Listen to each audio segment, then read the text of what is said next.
In this chapter, we're going to explore different ways you can log into Google Docs.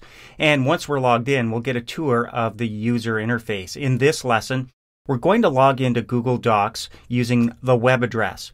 So here you can see that I've launched my browser, which happens to be Safari on the Mac. But if you're on the PC, no sweat, you can launch Internet Explorer. And from the Google page, you can see I've typed in Google Docs.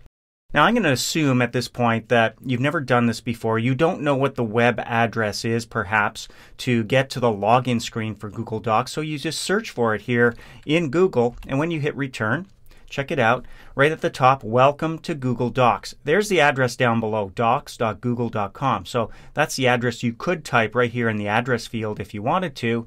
But you can also click the link, welcome to Google Docs. It'll take you to the sign in page. And over here on the right is where you'll sign in.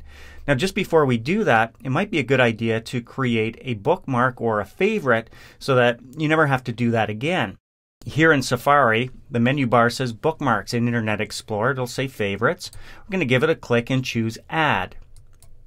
Now, here in Safari, I have the option of adding my new bookmark to the Bookmarks menu or to the Bookmarks bar. I'm going to leave it selected as Bookmarks menu.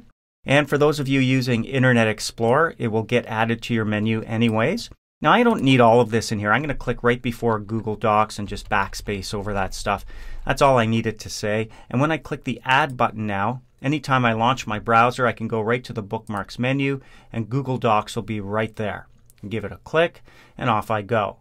So do the same in Internet Explorer if you want to have a shortcut or quick access to this login screen, and then you're ready to log in. Now, all you need is the email account or email address that you used when you set up your account.